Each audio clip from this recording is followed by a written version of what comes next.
Hello, welcome to my channel. बात है सन 1920 में। वैज्ञानिक S K Mitra radio telecommunication and ionosphere की स्टडी कर रहे थे। कुछ एक्सपेरिमेंट कर रहे थे और ऐसा था कि भारत में स्पेस से जुड़ा पहला एक्सपेरिमेंट।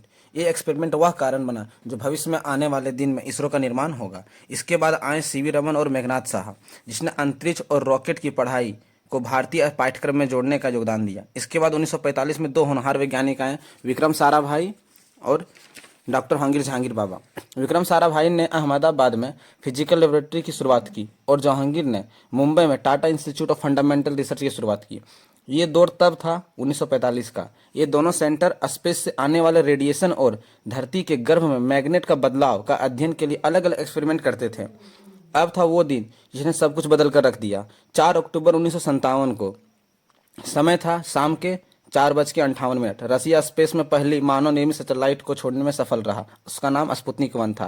यह वह बहुत ही महत्वपूर्ण समय था। तब विक्रम साराभाई ने तत्कालीन प्रधानमंत्री पंडित जवाहरलाल नेहरू से कहते हैं, भारत को भी अपना स्पेस रिसर्च में कदम रखना चाहिए। हमें भी स्पेस से जुड़ी हुई संस्था की जरूरत है। विक्रम साराभाई की सिफारिश पर जन्म होता है इनकोस्पार। नहीं, इसरो नहीं, INCOSPAR, Indian National Committee for Space Research. ISRO का तो जन्म बाद में होगा, क्योंकि बहुत दिन के बाद इसरो का नाम इसरो होता है।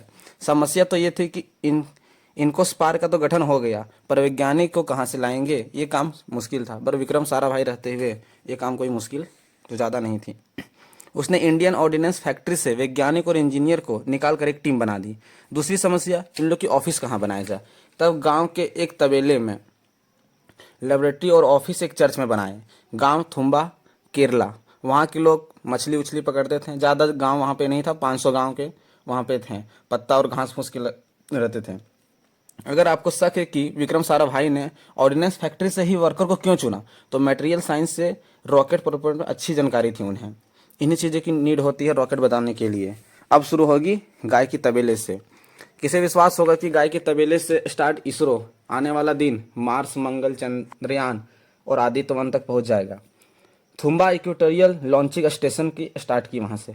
अब वैज्ञानिक लोग रॉकेट को साइकिल में बैलगाड़ी से Thumba equatorial rocket launching station पर ले जाते हैं, पर वो सक्सेसफुल नहीं होता है। बट सब कुछ सीख रहे थे।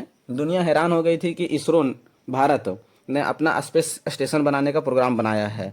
दुनिया मजाक ले रही थी कि जो देश भूखमरी दूसरे के अनाज पे पल रहे हैं वो स्पेस स्टेशन पे काम करेगा, क्योंकि हमारे देश में बहुत ज़्यादा गरीबी थी।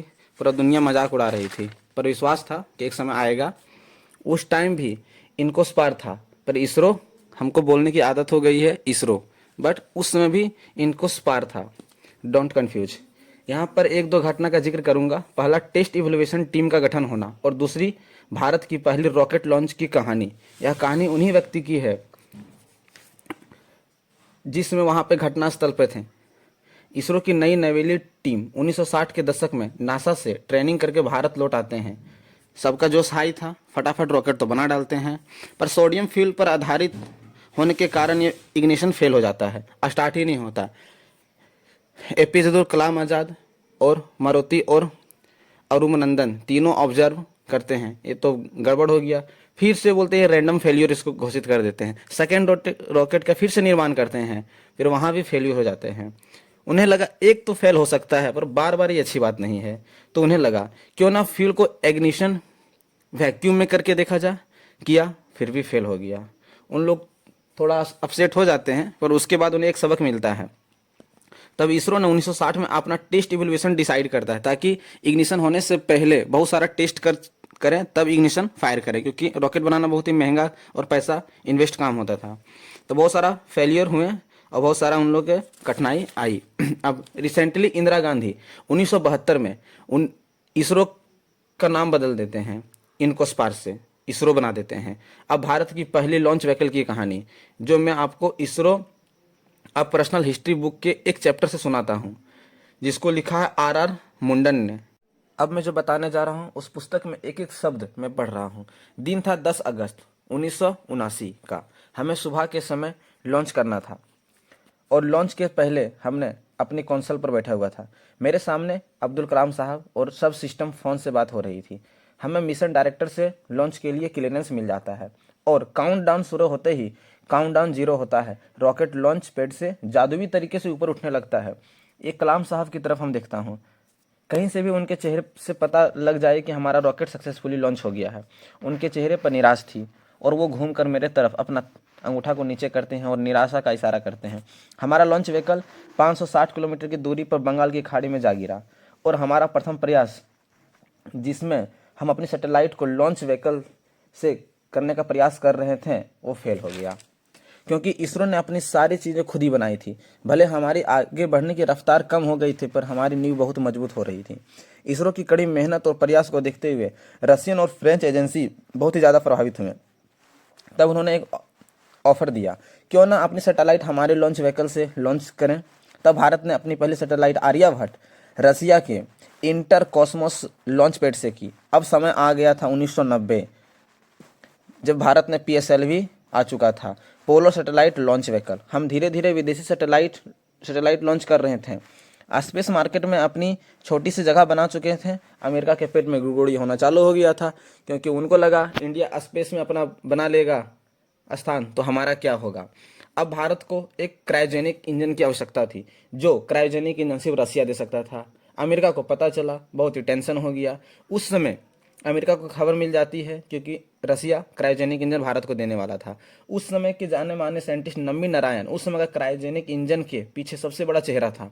तो अमेरिका उनको CIA की मदद से झूठा गवाही, झूठा विटनेस और बहुत सारे फ्रॉड केस करके उनको बहुत ही फंसाने का प्रयास करते हैं, पर आगे चल के ये सब झूठ साबित हो जाता है।